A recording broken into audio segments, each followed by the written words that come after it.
The year was 2007, the beginning of so many iconic gaming franchises, one of which was the beginning of the Witcher trilogy, with the Polish-owned company CD Projekt Red coming up with the idea to adapt the Slavic book series of The Witcher, written by author Andrzej Sapkowski, into a video game. Looking back and realizing that this was CDPR's very first video game is a monumental achievement for the developers, and arguably this game has some of the best RPG mechanics in the entire trilogy of games. What's up guys, it's your boy Lordology here, and in today's video I'm going to be taking a look at and ranking the best mods available for the first game in this fantastic series, with 10 essential mods and some honourable mentions that really improve the overall experience while playing this classic title. And of course, as many people know, this game has been confirmed to be getting a remake that will be releasing in the next few years, and until then I can recommend trying this game out with the mods in this video, as you would be missing out if you don't experience this game in all of its 2000s glory. And this video is quite a special one for me,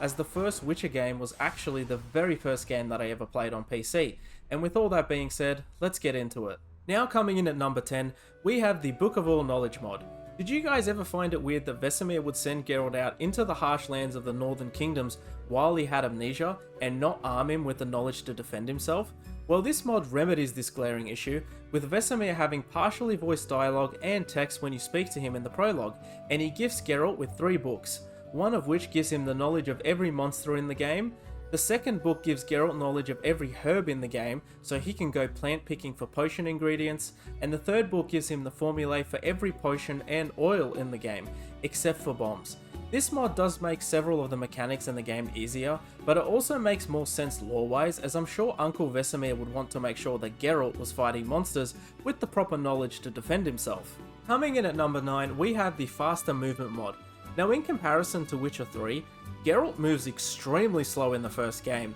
and makes travelling around the map a lot more of a chore with all of the contracts and side quests that need to be completed, especially in the swamps, which you'll be returning to quite a lot during chapters 2 and 3. And this mod makes it so that you can get around those repetitive areas much quicker than you could in the base game. Now this mod does offer several different speeds for Geralt, and I would highly recommend using the 30% sped up version, as it's fast enough that you can see a massive difference in playtime, but it's also not too fast so you're not constantly bumping into walls, and can enjoy the atmosphere of the world that CDPR created. If you guys find The Witcher 1 a tedious game to get through, then this mod is pretty essential for a much more streamlined experience. Coming at you in the 8th spot is Hughes' character mods. Now I can't just pick one of his mods, simply because to have the best time while playing Witcher 1, I'd highly recommend trying them all out to see which one you guys like the most, but the standouts for me are definitely the Witcher 3 faces for Geralt, Vesemir and Triss, which brings their appearances much closer to their Witcher 3 counterparts, so that the experience of playing this game is not so jarring if you've only played Witcher 3 before. And with the Triss face mod especially, I highly recommend pairing it with the Triss inspired outfit mod from Witcher 2 and the Blue Eyes Triss mod for a much better looking and lore accurate version of everyone's favourite red-headed sorceress. Coming in at number 7, we have the Fairer Trade mod. One of the main issues that I had with The Witcher 1 is even after completing all of the contracts, quests, and looting every barrel in sight, I still felt like I had hardly any orens left over to experiment and engage with many of the treasures, books, and weapons in the game, since Geralt is broke as shit for most of the game. And this mod fixes this issue by giving The Witcher a much fairer trade system by being able to sell all items in game for 40% more than the base game, which doesn't necessarily break the game by making you rich by any means, but it's enough that you can still engage with the mechanics and trade systems in the game without having the need to 100% every quest and loot everything in sight. A great quality of life mod for saving yourself some time on making sure Geralt has enough orens to buy an expensive ring for Triss. Coming in at number 6, we have the Complete Sword Overhaul mod. When you compare the sword models from Witcher 2 and 3 to the original, there's a huge disparity in the variety of appearances for all the swords in game. This mod does the excellent job of adding in and replacing all of the sword models in game for a much more immersive and pleasing experience, and the variety and high quality models of the swords with this mod is extremely well done, and gives the swords in game a much needed facelift that the game really needed. Overall, a great quality of life improvement that I can't recommend enough. And I can also recommend the Dagger Overhaul mod as well. If there's any players that use daggers in The Witcher 1, then that mod is also a great alternative to have along the Complete Sword Overhaul. Coming in 5th place, we have the Flame Cursor mod. Essentially, this mod restores the Flame Cursor in the hard difficulty mode for The Witcher. Since the combat of the original game While charming is definitely not its strong suit, and the hard difficulty is a great challenge for veteran players, but this mod makes it so that the flame cursor appears even in this mode, and while it's pretty straightforward in its application, it's a great quality of life mod if you guys want to take on the hardest difficulty with a feature that should have remained in the base game in my opinion, since the combat of the first Witcher game is very much a turn off for new players. Another mod worth mentioning that can be paired with the Flame Cursor mod is the Full Combat Rebalance mod, which changes and rebalances many aspects of the base game and is well worth mentioning. Coming in at number 4, we have the Meditate Anywhere mod. This mod is such a great time saver and adds 3 very much needed features to the game. The first being able to activate Cat Eyes without potions, which I think makes perfect sense lore-wise since Geralt should easily be able to see in the dark without potions. The second being able to meditate anywhere in game, just like you can in the other Witcher games, so you can make your potions and distribute your skill points regardless of where you are in the game. And the third being able to access your storage on the fly, which is probably my favourite part of this mod since inventory management in Witcher 1 can be an absolute pain in the ass, since many monster items you loot that may seem insignificant in the early parts of the game actually end up being pretty important later on, not only for crafting, but as quest items for getting the best swords in the game. This mod makes the frustrating mechanics of the first game disappear so you can enjoy the world and story without having to micromanage the unnecessary parts of the game. A great alternative to Meditate Anywhere is the Convenient Shopkeeper mod, which allows you to summon an NPC whenever you need certain types of booze, like for Shani's party, or if you need to get rid of junk items from your inventory, and is another great alternative worth mentioning. Coming in at number 3, we have the Project Mersey mod, which basically has many much needed bug fixes for the base game, and is quite an important mod on this list that fixes many of the issues still present in the base game, since unfortunately most old games still have game breaking bugs that were never fixed by the devs, but thankfully we have modders to help rectify this issue. Some great mods to pair with Project Mersey are the Moron Storage Fix mod, which essentially fixes any bugs regarding being able to access storage when talking to Moron, and the mod also has a fix for a common bug that doesn't allow you to romance the druid character, which would be a real shame since the dialogue between her and Geralt is pretty hilarious. Another great mod to pair with Project Mersey is the Missing Kalkstein and Leeuwarden Clues mods. Chapter 2 of The Witcher 1 is arguably the most convoluted,